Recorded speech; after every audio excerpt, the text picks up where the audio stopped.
So, I wanted to talk about what I do for a living because most people have no idea what I'm talking about. I've been a freight broker for 25 years in the logistics industry. So, whenever somebody asks me, what do you do for a living? And I say, I'm a freight broker, I see the glaze in their eyes. They're like, what? So I try to explain to them that my customers are large manufacturers, anybody from making food stuff to military stuff. And what I do as the middleman is that I'm in between the shipper, which is usually my customer, and their customer. Say it's like a Costco, right? And what I do is I negotiate costs with carriers, trucking companies, and I negotiate with my customer, and then there's a small profit there. And my customer will say, okay, sure, I'll pay 6 grand to go from California to New Jersey to a Costco DC, and I'll originate the pickup, set up the pickup appointments, set up the delivery appointments, and then everything in between. A lot of tracking, a lot of issues, a lot of claims, damage.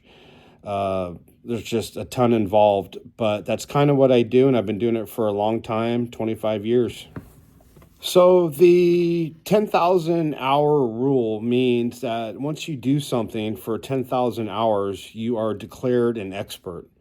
So because I've been doing this for 25 years, I calculated 60 hours a week, probably more, that I'm around 80,000 hours. So does that make me a master or a monster? Anyways, I'm not sure how I survived all these years because, I think it's probably because I never quit and I always pushed with perseverance and tenacity. It's a grueling industry. My job specifically is freaking brutal. And it's a highly competitive industry. There's tens of thousands of brokers out there just like me. But because I've been doing it so long, I've developed long-standing relationships with some manufacturers, customers. And of course, I've lost some along the way, things I definitely could not control. Because once I tender a truckload to a carrier, I'm not, I'm not in control of what the hell that driver does. They can hit the gas pedal as hard as they want. They can delay the shipment. They can go to a bar. They can stop at a truck stop and oversleep, miss the delivery. So all these things are variables I can't control, which makes my job extremely stressful, creates a ton of anxiety. And that's kind of why, I created this YouTube channel too, not only for my daughter so she can get an idea of what was inside my mind when I'm long gone, but, I need an exit because I don't want to be 80, keep doing what I'm doing because my heart won't take it. It will just explode. So if you want to get into this business, if you're thinking about it, on the broker side, it is highly fast paced. I average between 200 to 500 emails on a given day that are all related to what's happening at this moment. And my outbound is about the same. And because I've been doing this so long, I have what I do down to a science. Everyone does it a little differently, but I still use a printer, a lot of paper, and a pen. Because going 100% electronic for me would just be spiraling down the rabbit hole, and I would be completely disorganized, and the anxiety would be even higher because I wouldn't know what the hell is going on. So yeah. So the freight industry is like the wild, wild west. It's full of gunslingers and dogs eating dogs. It's filled with fraud and theft and corruption and deception. No joke. Every year, just in America, North America, United States, we have somewhere between 500 million to $1 billion worth of truckloads worth of freight being stolen every year. I mean, in 25 years, I've had only 2 truckloads stolen, and those 2 truckloads cost me 2 customers, So, yeah, I had to bounce back. It was rough, but I did. So I ship a lot of truckloads to Amazon distribution centers around the country. And I just want to tell you that they are slowly going to rule the whole freight industry, in my opinion. They are slowly killing the middleman, me, the broker. And because Amazon has 60 plus thousand trucks on the roads, and they force their suppliers, which are my manufacturers that make something, or distributor, they force their hand. If they want their product to be sold from Amazon, Amazon charges them a pretty high rate just for freight costs. And what they do is they play some political games with the broker. So I lose out. Don't want to get into the details because it might hurt me, because I still deliver to Amazon. But they are definitely a monopoly, and they will own the whole freight industry, and I would say about 8 to 12 years. When I say that, I mean they might even own all the trucks that you see on the roads. These mom and pop carriers might not exist anymore. I don't know. Some of these medium to large size carriers are going to have their hands full with Amazon. Well, they already do. But I don't see how our government can stop them. It's a real monopoly, and it's scary. So I need to retire. Within the next decade. Otherwise, I just think I'm going to be squeezed into nothing. So with the onslaught of all this theft going on in our industry since COVID happened, I think it was like 57% increase over the last few years. It all depends, right? So we have a corporation that handles all the due diligence to make sure that carrier is legit. I got burned by carrier identity theft. I mean, that's another story. So you really have to be careful, and I like to give my freight to people that I know, that I trust. And it's a big circle. It's a big cycle. A lot of my customers that I've been working with trust me. I have the business acumen, and I'm honest. And in this industry, if you don't cross a T or dot an I, hell breaks loose.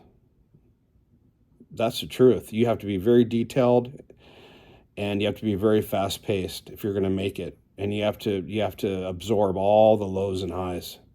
So if you want to get into this industry, I highly recommend that you watch this video and my little poem at the end, and you make that decision.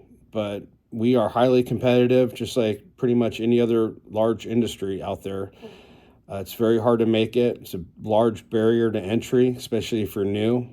I was 29 years old after I was in other industries, and I just had a phone and a computer, and I grinded out 100 plus cold calls a day for 2 years until I developed a base. And then, through that process, I learned operations and every aspect of domestic freight. I don't handle international. I hand that off to someone else. But just domestic trucking and rail. So there's my scoop. It was a longer intro than I wanted. And enjoy the video, and I'll see you on the next one. Freight has no home, like a foster child just roams and roams into the wild. World of freight brokers fighting in the trenches, underbidding each other, losing all incentives. We are not talking about a kid. There is no loyalty anymore. Lowest bid wins the war. Thus, lower margin creates a lower yield. Might as well work in a dungeon or a field. Because we are charging a bargain, higher volume but double the workload. It's going to be a bumpy road. Gotta find the clues to a shipper that spends. Need to change my values and find freight that pays dividends. Like a shipper paying a premium for my service, what a great medium which gives me purpose. Because half the volume at higher margin could produce the same yield. Now that's production. Finally got a premium paying customer paying dividends.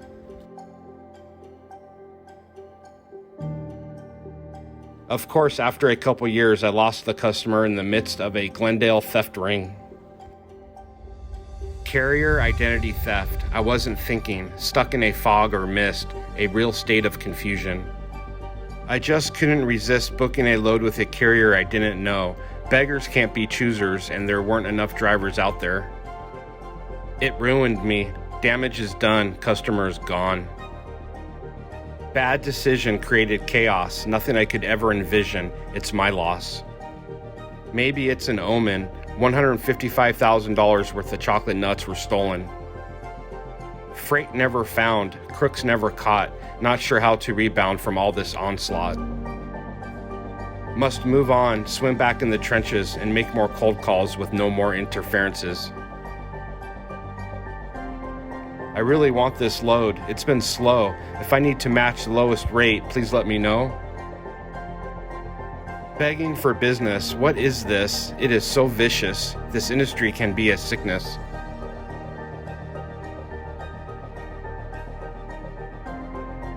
We make pennies on the dollar. Don't create a mistake or you'll be slaughtered.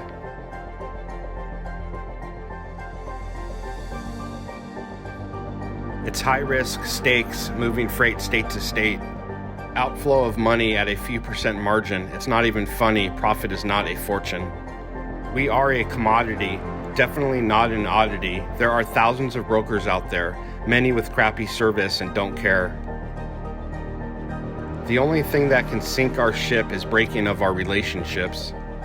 This is how the world turns. This is all we yearn for, any kind of return. 1% of 100 is better than 100% of nothing. Until then, I am lucky to have something. Another one gone in an instant. The tide has turned. Yesterday is gone. What did I do wrong? Flip of a coin, I stay in disbelief. How could my customer leave? 2 sealed truckloads of food from point to point. It's going to be a long road. Such a disappoint. Without breaking the seal, spice smell got inside, contaminated the food, and that was the great divide. My customer was irate, but the PODs were clean. I tried to mitigate between the shipper, carrier, and consignee. All of them are pointing fingers as a bad taste lingers.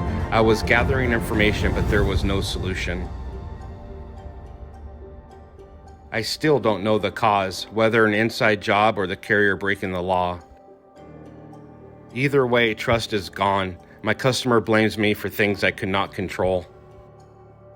Back into the trenches with wit and wisdom. It's a business prison. Just have to keep cold calling. Experience undeniable. Sink or swim. I am more than able, though it may be grim.